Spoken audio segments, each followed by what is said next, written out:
ताड़म नमो सिद्धाणम नमो आयरियाणम नमो वज्रायाणम नमो लोये सब सागुणम।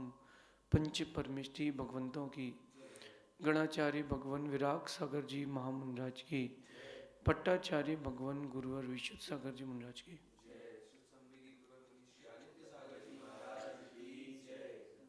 यहाँ हम सभी अपने जीवन में सुख और गुणों की अभिवृद्धि के लिए नीति के विषयों का श्रवण कर रहे हैं। नीतिकार हमें सिखाते हैं कि सुकून जिस भाव में जहाँ मिले जैसा मिले ले लेना चाहिए। दुनिया की सबसे कीमती कोई वस्तु है तो उसका नाम है सुकून। और आज का मानुष सुकून छोड़ सब कुछ इकट्ठा कर रहा है और कारण उसका वही है। आपकी जो अंदर की आकांक्षाएं होती हैं वो आपके सुकून को आपसे बहुत दूर ले जाकर रख देती हैं। जीवन की इस भागम भाग में इंसान ये भूल चुका है कि वो इंसान भी है। अपने आप को डिग्री कमाने की, पैसे कमाने की मशीन बना के रखा है। भोग की सामग्री जोड़ने में लगा है। किसी को खाने का शौक है, किसी को पहनने का, किसी को घूमने का, किसी को पैसे जोड़ने का। तीन सब शौकों के कारण वो सुकून खो बैठा है, जबकि साथ में रहना कुछ नहीं है। एक मिनट के लिए सोचना कि जब आप पैदा हुए थे तो क्या लेकर के आए थे? जब आप पैदा हुए तो क्या लेकर के आए थे? कुछ भी नहीं लाए थे। न तन में कपड़ा था, न मन में लफड़ा था। लेकिन मरते मरते वक्त तन में तो कपड़ा नहीं था, मन में लफड़ा था। बस यही लफड़ा आपके जीवन का सुकून ले लेता है। हमारे साथ जो जाएगा हम उसको जोड़े ना। ये आध्यात्मिक पक्ष है नीति का। एक व्यवहारिक पक्ष भी है नीति का कि हम अपने लक्ष्य को प्राप्त करना चाहते हैं, हम बड़े ऊंचे पद पर जाना चाहते हैं। बहुत अच्छी बात है, लक्ष्य बनाएं। लेकिन जिस लक्ष्य से आपका सुकून जाए वैसे लक्ष्य कभी ना बनाएं। लक्ष्य बहुत बड़े रखें, लेकिन जिस निमित्त से आपका सुकून जाए वो कभी ना रखें। ध्यान रखें कि अरमान आपके सुकून खत्म कर देगा। आपके अंदर की आकांक्षाएं आपका सुकून खत्म कर देंगी। ये आप सब जानते हैं, बस यहीं पर आके अटक जाते हैं। मैंने एक दृश्य देखा, मुझे लगा कि कबूतर मनुष्य से अच्छा है। मुझे लगा कि फिर भी जानवर मनुष्यों से अच्छा है। क्यों अच्छा है? एक कबूतर को मैंने देखा, उसने लगभग 15-20 दिन, 1 महीने तक एक दीवार की पट्टी पर घोंसला बनाया। तिनका तिनका तिनका तिनका जोड़ा। कभी खेत से लाया, कभी किसी की छत से लाया, कभी डाल से तोड़ करके लाया, तिनके लेकर के आया वो, और उसने वहां पर एक गोल अपना नेस्ट, घोंसला बना लिया। साहित्य में इसको कहते हैं नीड। बना लिया उसने अपना वो। अब इसके बाद कबूतर कबूतरी ने इंद्रिय सुखों का सेवन किया। मेरे ख्याल से 10 मिनट, 5 मिनट, 2 मिनट, 2 मिनट का उसने स्पर्शन इंद्रिय का सेवन किया, विषय भोग किया। अब इसके बाद उसने अंडा दे दिया। अब यहीं से काम बिगड़ना चालू हुआ है। अंडा दे दिया, अब उसने 1 महीने 2 महीने तक अंडे को सेया। जब 2 महीने तक अंडे को सेती रही, उसके बाद अंडे से बच्चा निकला। 1-2 महीने उसने बच्चे को बड़ा किया, दाना ला करके दिया, चुगाया, बच्चा बड़ा हुआ, उड़ गया। अब कबूतर अब विकल्प रहित हो गया है बच्चे की अपेक्षा से, क्योंकि उसका बच्चा योग्य हो गया। उसने उड़ लिया, अपना पार्टनर ढूंढ लिया, वो लाइफ सेटल करने घूम रहा है। इंद्रिय सुख सेवन करके कबूतर ने अपने 4-6 महीने बर्बाद कर लिए। इंसान को देखो, देखो इंसान को। एक बार इंद्रिय सुख भोगे, आधा घंटे, 15 मिनट, 10 मिनट, 9 महीने तक माँ ने गर्भ में रखा बच्चे को।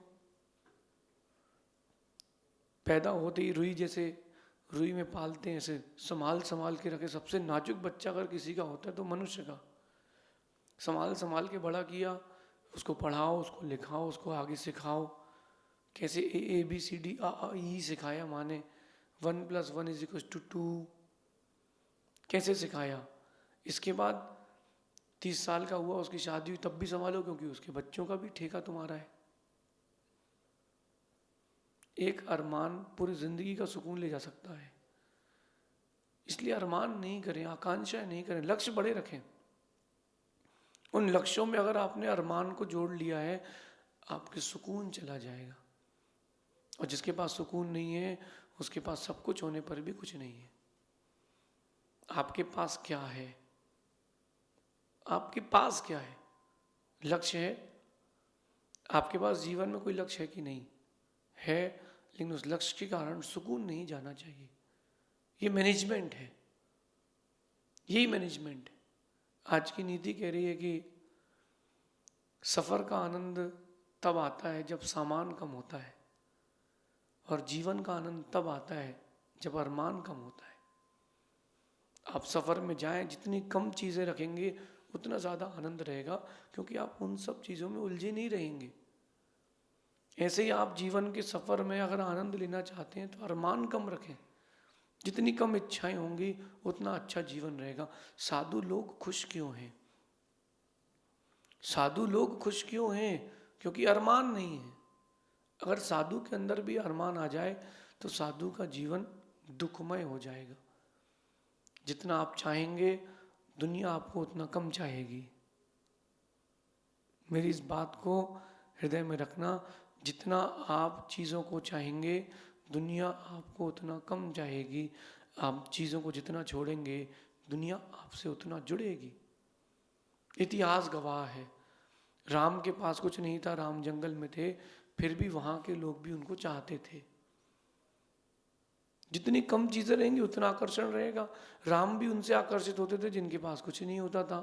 ऐसे दिगंबर मुनियों पर भी राम का आकर्षण था। तो जितनी चीज़ें कम रखेंगे उतना लोग आपको चाहेंगे। आप चाहते हैं कि सुकून से रहना, तो आप कम चीज़ें रखें। एक बात देखना, आप कभी कभी किसी यात्रा पे जाते हैं ना, टूर पे या किसी घूमने के लिए बाहर, तो आप देखना पूरा घर लेके नहीं जाया जाता। एक सूटकेस में 2 जोड़ी कपड़े, 4 जोड़ी कपड़े। आप जितने कपड़े ले जाओगे उतना परेशान रहोगे। मन में रहेगा कि ये भी पहन ले, वो भी पहन ले। है ही नहीं तो क्या पहनोगे? अगर सफर का आनंद लेना है तो चीजें कम रखें, और अगर जीवन का आनंद लेना है तो अरमान कम रखें। जितने ज्यादा आपके अरमान रहेंगे उतना ज्यादा आपके जीवन में दुख रहेगा। समझें, संभलें। खुद को एक हाइट देने के लिए लक्ष्य तो बड़े रखें, लेकिन अरमान छोटे रखें, अरमान ना रखें। आपको लग रहा होगा कि बैलेंस कैसे बनाए? जब तक इच्छाएं नहीं करेंगे लक्ष्य कैसे बनेगा? इच्छाओं और लक्ष्य में अंतर है। इच्छाएं पूरी ना हो तो दुख मिलता है, लेकिन लक्ष्य पूरा ना हो तो व्यक्ति पुनः पुरुषार्थ करता है। बात आ रही समझ में? इच्छाएं पूरी ना हो तो व्यक्ति अपने आप का बैलेंस खो देता है, संभालना मुश्किल होता है। लेकिन लक्ष्य पूरा ना हो तो वो उसको दोबारा रिट्राई करता है। जो आज के बच्चे एग्जाम दे रहे हैं, नीट पढ़ रहे हैं, IITN कर रहे हैं, ये इच्छा लेकर के आए हैं, इसलिए असफल होने में दुख लगता है, आत्महत्या की ओर जाते हैं।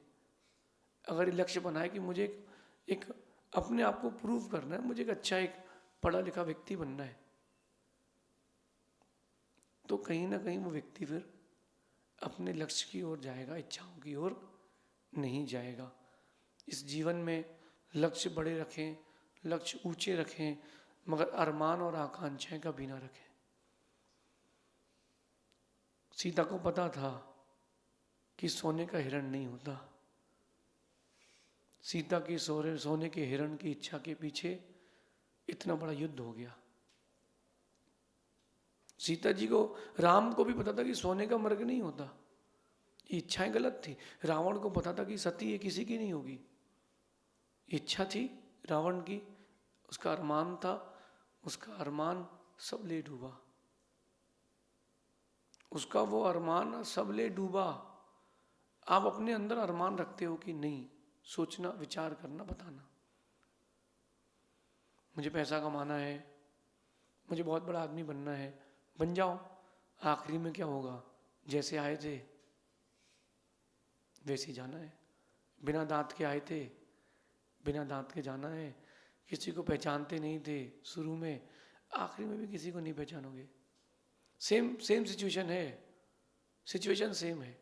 इतना रहेगा अंतर कि उस समय अरमान नहीं थे तो सुकून था, जाते जाते अरमान रहते हैं तो सुकून चला जाता है। सिचुएशन सेम है। मैं कह रहा हूँ कि लक्ष्य बड़े रखें, ऊंचे रखें, इसमें कोई बाधा नहीं। ये हमारे जीवन है, हम चाहते हैं कि हम वर्ल्ड के टॉप पोजीशन पे रहें, अपनी फील्ड में रहें, कोई बात नहीं, बहुत अच्छी बात है। लेकिन लक्ष्य हो, आकांक्षाएं ना हो, इच्छा ना हो, क्योंकि आकांक्षाएं कभी पूरी नहीं होती, लक्ष्य तो फिर भी पूरे होते हैं। लक्ष्य तो फिर भी पूरे होते हैं। मैंने एक चीज देखी जीवन में, कुछ सीखो ना सीखो, रावण से एक बात सीख लेना कि रावण के पास सब कुछ था, उससे ज्यादा सुकून किसी को नहीं था, उससे ज्यादा विद्याएं किसी के पास नहीं थी, उस समय उससे बड़ा राज्य किसी के पास नहीं था। लेकिन एक छोटा सा अरमान कि सीता तो मेरी होके रहेगी, वो छोटा सा अरमान रावण की मृत्यु का कारण बन गया। आप बताइए, आपके मन में कैसे कैसे अरमान हैं? आपके मन में छोटे अरमान है कि बड़े अरमान है? छोटे अरमान है, छोटा दुख मिलेगा। बड़े अरमान है, बड़ा दुख मिलेगा। छोटे लक्ष्य हैं या बड़े लक्ष्य हैं, ऊंचाइयां जरूर मिलेंगी, सुख जरूर मिलेगा, निश्चित मिलेगा। इसलिए करना वही है जो आप कर रहे हो, बस mental situation should be changed. क्या? Mental situation should be changed, मतलब हम अरमान नहीं रखेंगे, हम लक्ष्य बनाएंगे, हम अपने गोल बनाएंगे, हम अपना एम बनाएंगे। इसमें अंतर है, बहुत अंतर है। इच्छाएं पूरी ना हो तो व्यक्ति गलत रास्ते पर भी चला जाता है। इच्छाएं अगर पूरी ना हो, व्यक्ति रॉन्ग ट्रैक भी ले लेता है, लेकिन लक्ष्य पूरा नहीं हो तो ट्रैक नहीं बदलता। इसलिए अपने जीवन में लक्ष्य बनाएं, छोटे छोटे सुख के चक्कर में बड़ा सुख ना खोएं। एक व्यक्ति ने 500 रुपये का इन्वेस्टमेंट किया, अगर उसको रिटर्न आएगा तो 501 रुपये आएगा, और पैसा जाएगा तो 500 जाएगा। क्या उसका इन्वेस्टमेंट सही है? क्या उसका इन्वेस्टमेंट सही है? 500 रुपये का इन्वेस्टमेंट किया तो कम से कम 550 तो रिटर्न आना चाहिए, एटलीस्ट 10% का प्रॉफिट तो होना ही चाहिए। छोटे प्रॉफिट के चक्कर में बड़ा लॉस, ये हो रहा है आजकल इंडिया में। शॉर्टकट, शेयर बाजार, शेयर बाजार, हमको तो तुरंत करोड़पति बनना है, आकांक्षा है, हमको तो तुरंत पैसा कमाना है, तुरंत तुरंत। आज पैसा डालूंगा, शाम को लखपति बन जाऊंगा।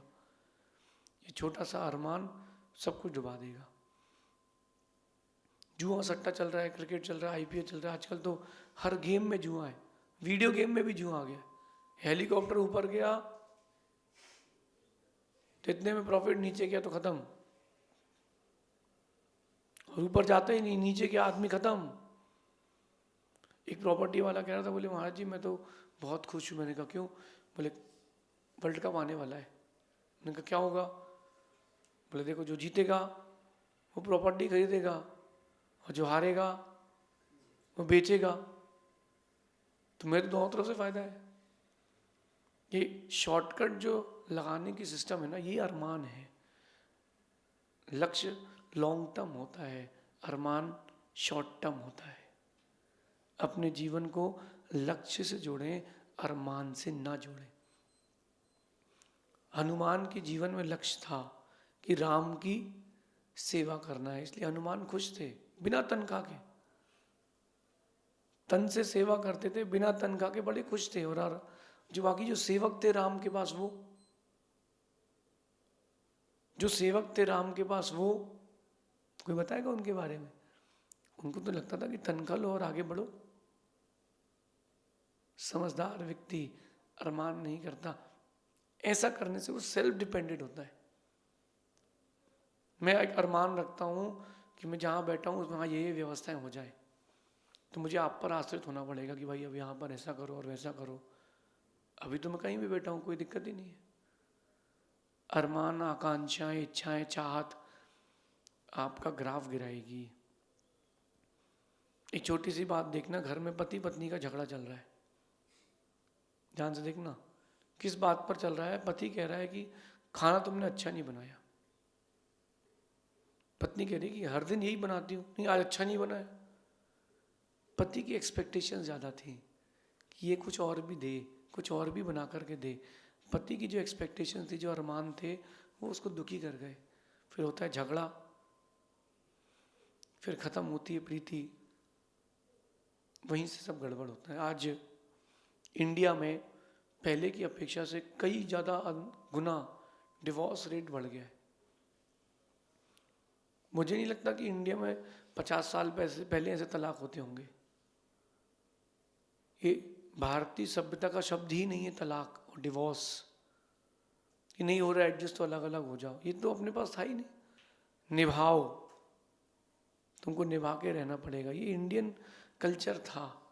अब तो शादी हुई, 2, 5, 10 दिन रहे, नेचर नहीं जमा, छोड़ो दूसरी जगह चलते हैं, इसका जो पैसा है आधा अपन को मिलेगा।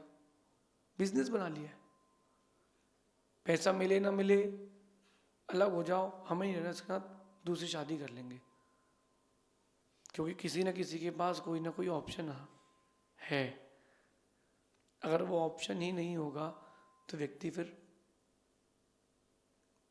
सुकून को नहीं खोएगा। आप अरमान से दूर हटें, सुकून मिलेगा।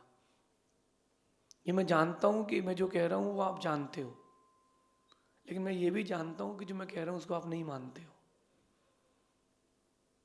क्योंकि उसको लाइफ में उतारने के लिए बहुत मेहनत चाहिए। चीज़ें हर वक्त आपके हिसाब से नहीं चलेंगी, आपको हरदम हर वक्त अच्छी चीज़ें नहीं मिलेंगी। लक्ष्य बड़े रखना, सुकून मिलेगा। चाहत जितनी बड़ी होगी सुकून उतना कम मिलेगा। चाहत जितनी बड़ी होगी सुकून उतना कम मिलेगा। राम की चाहत कम थी, इसलिए राम जंगल में भी खुश थे। रावण की चाहत बहुत बड़ी थी, अयोग्य थी, इसलिए वो लंका में भी दुखी था। राम तो जंगल में भी घास फूस की झोपड़ी में सो जाते थे। राम जंगल में भी घास फूस की झोपड़ी में सोते मिलते थे, और रावण को सोने की लंका में नींद नहीं आती थी, क्योंकि उसके अरमान थे। राम का लक्ष्य था, राम का लक्ष्य था कि सीता मेरी थी, है, रहेगी, लेकिन राम का अरमान था कि सीता मेरी होगी। मैंने शुरू में कहा था, भूलना नहीं, अगर आप सफ़र का आनंद लेना चाहते हैं तो चीज़ें कम रखिए, जीवन का आनंद लेना चाहते हैं तो अरमान कम रखिए। जितने कम अरमान रहेंगे जीवन का आनंद उतना बड़ा आएगा। मैं भी आपको बता रहा हूँ, मैं भी आपको वक्तव्य दे रहा हूँ, लेकिन मैं किसी अरमान के साथ नहीं दे रहा हूँ। मैं यही सोच के दे रहा हूँ ये धर्मोपदेश है, आपको रुचि तो लीजिए, नहीं रुचि तो नहीं लीजिए, मुझे इससे क्या फ़र्क पड़ना है। अपने जीवन में अरमान कम रखें ताकि अपने जीवन का आनंद, सुकून day by day, step by step बढ़ता जाए। ऐसा करने से एक बड़ा व्यक्तित्व, बड़ा लक्ष्य आपको सहज मिलेगा। ऐसा चिंतन करें, शेष आगे देखेंगे। भगवान महावीर स्वामी की